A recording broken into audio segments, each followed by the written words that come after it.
Hello, Grand Canyon students. This is Dr. Mike, and I wanted to take just a few moments to speak to you about this week's discussion boards and some things that are recurring in our discussions that I wanted to kind of hit on and raise some issues for you to think about. We're dealing with Native American history in the Southwest, and as you know, I've taught Native American history for quite a number of years.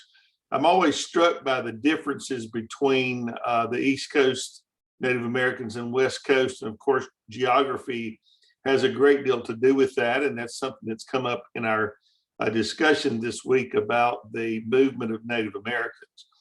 One thing that I would remind you of, and I've mentioned it to several of you in the discussion, is the nature of Native American life when they first made contact with Spaniards. Basically, the Europeans that they dealt with were very different from the Europeans that East Coast dealt with. The Spanish did not have very much influence other than Florida on the East Coast, but they certainly did from their explorations in Mexico and the Western areas.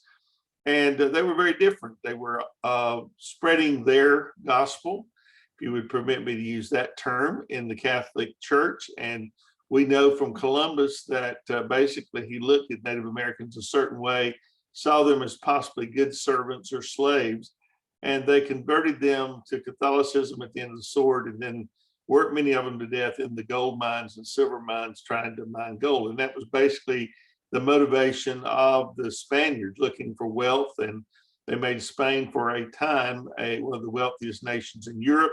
And of course, Spain used that wealth to wage war against the countries coming out of the Reformation that had left the Catholic Church. They became the army that Rome used to fight against England. Remember the Spanish Armada that went against England because they had left the Catholic Church and the storm destroyed them in the English Channel. And that was pretty much the end of Spain with that. So basically that motivation was there. And you have to always kind of parse this out when we think about our different religions and what they were. They may all be called Christianity, but there's a lot of different practices between Protestant and Catholics, and this was an issue with the Native Americans. So the Spaniards, even when they began to explore into the Southwest with the Navajo and the Apache and the Comanche and different groups there, they were still looking for gold. They expected to find more gold and more silver, and that was their main motivation in dealing with Native Americans. Keep in mind the diversity of Native Americans on the North American continent. We think there were 338 tribes, maybe 10 million people beginning before the Spanish came and brought the diseases that killed off almost 2/3 of them. So the Native American numbers went from possibly 10 million down to 300,000. But also realize that when they first make contact with Europeans, that they are at a particular stage in their development. They're hunters and gatherers. Many of you make a lot over the fact that they moved around. They did move around. It was a little different in the West than it was in the East. In the East, they basically moved from their winter quarters in the mountains to the seashore for the summer and back to the winter. That was the extent of their migrations. In the West, they have these huge desert in place that they cannot traverse because they don't have horses and they don't have a way to carry water that would get them over the desert. So they had to work around the desert. So their migrations were around the desert. Many of you want in some way to read into this idea of farming in the West, and that is a difficult proposition in some areas, especially when you're dealing with the Apache and the Comanche, who were basically desert dwellers. Finding land that was arable. It wasn't so much their lack of knowledge of farming as it was just the land did not do well. I can give you an example of that in 1928 when the Trail of Tears forced the 5 civilized tribes in the East, which were Cherokee, Choctaw, Chickasaw, Creek, and all of them to the West.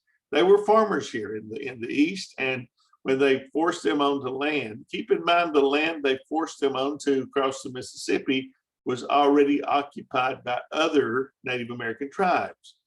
The American government acted as though there was nobody there, it's just empty land, so let's just dump people on it. but they were dumping them on top of other Native Americans, which they treated as savages and almost as animals and less than human beings. But the land in Oklahoma that the Cherokee went to, and they had been good farmers in the East, would not even sprout a pea. It was just poor desert, sand, dirt, difficult to make a living on. So they're creating these stress points that are going to become long-term.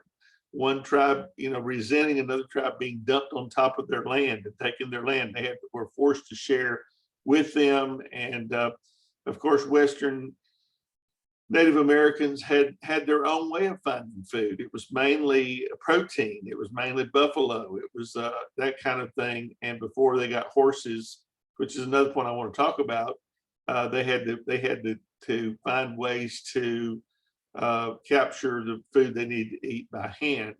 So there wasn't a lot of vegetable kind of things in the diet. Maybe with the Hopi and the Pueblos, who were much more settled and cliff dwellers, and again, they're living in areas it's very difficult to grow land. If we move back a little bit earlier than that, to the Mayans, of course, Mayans, the Aztecs, and the Incas we know from Central and South America. The Mayan civilization apparently collapsed because of an ecological disaster. We're not really sure how that happened, but we also realize that they just pretty much disappeared off the face of the earth, and it wasn't an attack from someone else. I mentioned horses. Horses were a technology that greatly enhanced the life of Native Americans. It then gave them ability to carry enough water to traverse the desert and to go into new areas where they couldn't go before because of the limitations of walking and having enough water to even explore the land to find out where the water was that they could get to. So basically, this is going to be a lifestyle change for them. It does allow them to carry their goods where before they dragged them on poles. Maybe the only domesticated animal in the Americas was the llama, the alpaca, and that was used as a beast of burden, but they were not big enough to ride, of course. And so they were just mainly made to pull some kind of litter behind them. And so that was about all that they had. So this is going to greatly revolutionize their land. They're not moving in great distances. They are finding, one of the things you will find with hunters and gatherers is that they live around water, because that is one of the things they need to sustain life. When they will begin to live together and stop roaming so much and live together in towns and villages, those towns and villages, at least in the European areas, every people on the planet went through this stage, but they began to build cities there. Native Americans would build their larger towns there. Back in South Carolina, where I'm from, I was born across the river from where the lower towns of the Cherokee Nation were. They built along the East Totoya River because it was a means of transportation by canoe. It was water for food. It was water for bathing. It was water for religious and sacramental type things. And so basically, one of the reasons that most human beings, and I say that with great care because so much in the 1800s was done trying to disprove the fact that Native Americans, African Americans, Asian Americans were less than human, and that the white race was the only human race and the rest were all evolved after Darwin's theories came along. But they all had the same kinds of similarities in them, that they had the need to worship, and we have never found a race of people that did not worship or did not have some kind of religion. Now, from a Christian standpoint, another thing you need to think about is that if we accept the Bible account, and that I want to talk to you about a little bit about language and writing, because some of you need to rethink maybe a little bit of the things that you say about that. Writing has not always been here and not always been among every people. We start Western history with the Sumerians, not because they were the first people, but because they were the first people to have an alphabet and to begin to record things. There is no history beyond recording. Now, what we believe about the first 5 books of Genesis, Exodus, Leviticus, Numbers, and Deuteronomy is that that was passed down orally from the beginning down through to Moses. And we believe that Moses was the first one to actually write down those 5 books. And so when we look at those, we don't say we accept those on the same basis as we do written history. We accept those by faith. But you understand that when you have a oral history and when it is transversed from generation to generation, that the stories change with the telling, just like you're in a room as a kid and you whisper something in someone's ear and they whisper to the next person. And when that story comes back to you, most times it will be entirely different than it was in the story that you heard that you started. That's the same thing with oral history. It's only as good as the person telling the story. And if they fell over dead, everything they knew went away with them. I mentioned to someone in the discussion that I had at Kenyon in my one of my classes at 8 o'clock one morning. And he worked a 12-hour shift the night before, came to my class at 8 o'clock.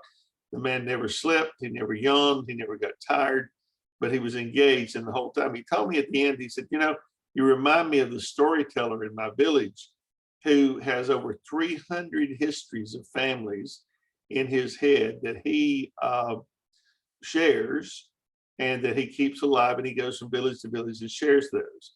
He said, the sad thing is that when he dies, all of that knowledge disappears. So every time the storyteller went, the stories went with him. And there was no way to transfer them from, couldn't just simply take a computer chip out of his head and put it in somebody else's and go on with it. That's one part of the oral history understanding, is that many of these Native American languages were not written down, and you have to understand that. Native Americans learned English first many times, and they later would write stories in English that would transverse their native language, and they didn't have words for some things in English that they had in their native tongue. Now, early 1800s, the Cherokee language was written down for the first time. And by the time they were removed in the Trail of Tears, they were actually publishing a Cherokee language newspaper and had met every mark of civilization that had been put on them, and that didn't matter, so they still had to leave. Some of these languages, and so be careful when you say things about like the Apache and the Comanche, don't broad brush them. And don't look back through your spectacles and your view of history and read your views back on them. That is a lesson in history in general that we all have to be reminded of from time to time. I can't really make assessments of a people 200 years ago that I don't know, and I was not there, and I didn't speak their language, and I wasn't in their culture. All of those things will cause something to look differently to me and you than it did to them. And so be very careful not to pass judgments on people in history based on anything, because we don't know. We don't understand their religion. We can't just, come along like most Christians would do and judge them and say, well, they're going to hell because they didn't know Christ. We can't do that, even though our belief system might want us to do that.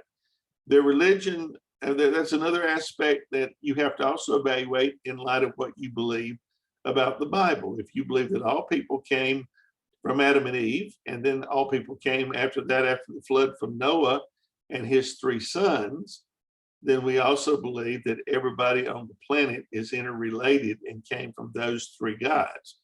So why wouldn't there be similar memories among these people as they spread out over the earth? They carry with them this oral tradition of a flood story, for example. Almost every tribe or nation in the world, their ancient stories all include the flood story. But they get away from God and get away from the things of God. And I think Romans 1 is quite illustrative of that. I encourage you to read that chapter, because it says 3 times that because they did not want to retain God in their memory or in their mind or in their heart, that God gave them over, and he gave them over. And finally it says, and he gave them up.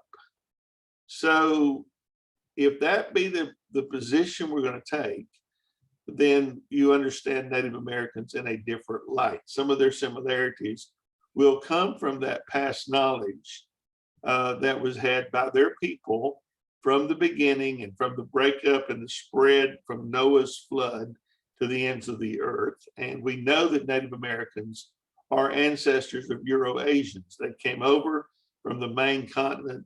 We've proven that with the Human Genome Project, that they must have come over either on the Bering Strait around where Alaska is into the North American continent, or they came over by boat or some other means. So basically, when you piece all these things together, part of critical thinking says that you think about all the different aspects and you weave these things together in a understandable and a logical way so that you can, that they'll be helpful to you and make sense of the history.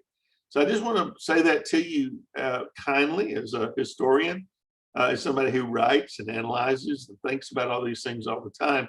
Be very careful that you think critically and don't just pass your opinion and make statements that express your opinion on something that you need to do a little more research on. And I think that will help us in our historical analysis and thought. So I'd be glad to hear back from you, and you can always talk back to me in any way, about these things, because I want you, when you leave here, to be a better historian. And it doesn't matter what history you study, all these principles we operate on are the same. So I look forward to sharing with you again soon, and I hope this is helpful for you to kind of gain some understanding in what's going on. Thank you so much. Until next time, this is From My Perspective.